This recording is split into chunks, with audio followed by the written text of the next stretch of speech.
Cowboys. I've been saying this about Dallas.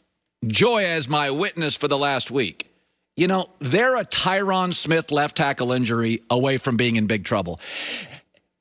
Oh, this story just came over the old wire. Tyron Smith misses practice with a neck injury. Uh-oh. Now, let me just say this. He may play.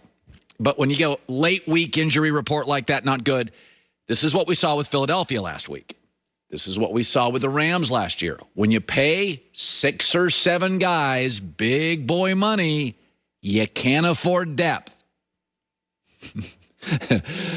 If Tyron Smith can't play, the Cowboys start 2 undrafted tackles. And what's really happening now is this. Dak is living the real. That's pretty good. Dak is living the real. When Dak entered the NFL, I mean, come on, folks. They gave him the keys to a Mercedes. Dallas's offensive line was not only healthy, it was the best in the league by far. Zeke was unbelievable and dynamic. Jason Witten was the NFL's first or second best security blanket at tight end. He had a dynamic guy, kind of dynamic, Dez on the outside. Jason Garrett was a former NFL quarterback to mentor him along, and there were no expectations. He was a 4th-round quarterback. Now Dak is living the real. The offensive line's old and falling apart. He may not have his left tackle, the center's gone, and the right tackle could be an undrafted guy too. Oh, wait, he is. And now Zeke's not quite as dynamic, and tight end, you don't have one. He's out for the season. And your best linebacker, second best linebacker, he's out in the secondary. He's not very good. This is the real NFL. Dak walked in. It's like when Magic Johnson came into the league, he had Kareem. Now, Magic's great. That's not the way it works. When Michael Jordan came into the league, he had Orlando Woolridge who wouldn't pass him the ball. That is what Michael Jordan. When LeBron came into the league, he had nothing. He didn't even have Orlando Woolridge. That's how it works when you're drafted in the NFL as a quarterback. It looks like Joe Burrow. All right, kid, throw 50 times. I don't have a good offensive line. That's a you problem. There's no running game. Yeah, short week road, no preseason. Dak is now, this is the real. This is the way the league works. Offensive line's got some talent, but a bunch of guys are out. Your running back's good, but not as dynamic. Oh, crap. Tight end out for the year. Got a good receiving core, but the coach now is kind of conservative. And, oh, by the way, there's expectations now. Dak, you have got to be great. But my offensive line, my running back, my tight, excuse me, not interested. You're making $30 million a year. Go be great. No excuses. No excuses. Go be great. You've been in the league now plenty of time. Go be great. I like Dallas this weekend. And I think when Dak plays at home, I like him. But this is the real NFL. Not everything is, keys to the Mercedes. You get a Kia, and it's behind.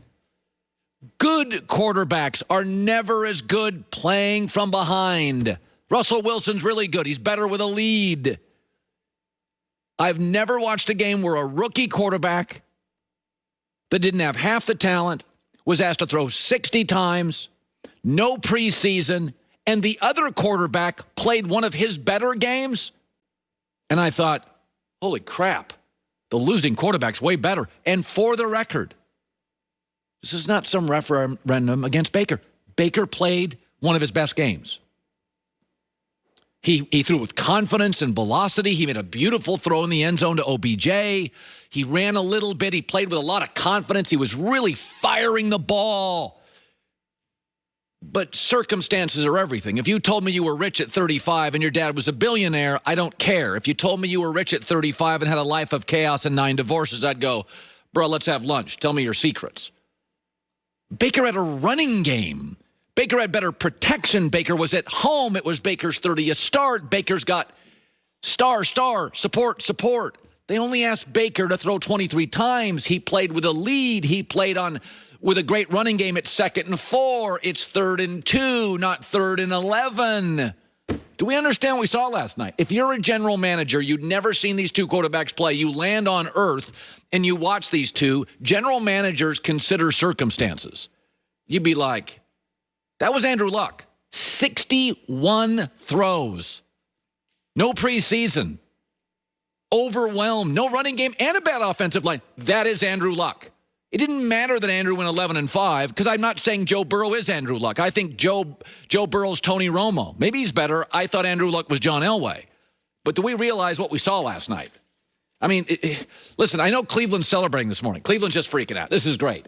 A, your defense, your pass defense needs work. And B, you officially have the fourth most talented quarterback in your division. I'm sorry you do. I'm sorry you do. By the way, you know, I have said what Joe Burrow is, to me, is Romo.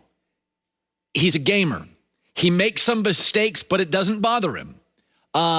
He just naturally runs. He just runs, and it's easy, and it doesn't feel like he's running for his life. He's just running. He made a throw running yesterday that looked like Aaron Rodgers. It was a bolt. So I went back this morning, and I went and looked at Tony Romo's second start in the NFL. Listen to this, Joy. Second start for Tony Romo in the NFL. They asked him to throw a lot. Remember, this is Tony Romo. This is 15 years ago when people didn't throw 40 times. 24 of 36, 300 yards, 2 TDs, no pick, passer rating 109, and he lost. That was a lot of Tony Romo. Remember that first year? It wasn't very good, but he would throw for a lot of yards. They put the playbook on him. He could run around. He was a gamer. He wasn't winning a lot early in that first year, but that's what it looks like. But circumstances matter in life. Where'd you come from? What are you surrounded with? What's your support system? It's much easier for me to do a good show now. I got Joy. I got Goulet. I've got 9 producers. When I was local and I had one guy who would show up late sometimes and you're doing a show with no guests, it's all different. Support systems matter. Baker should be good. Their running backs are insane. Who's got 2 number 1 running backs? Cleveland. Kareem Hunt and Nick Chubb are great. Nick Chubb is unbelievable.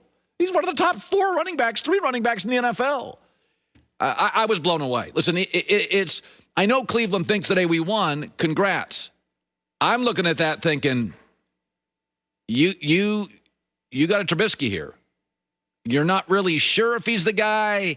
You can win some games, but he's not Kirk Cousins, Aaron Rodgers, and Matt Stafford as a talent. We don't think that. Joe Burrow's real. This is a real player. I don't understand. Do you understand what we saw? 61 throws on the road, Thursday game, short week, no preseason, under duress, no picks, passer rating in the 90s.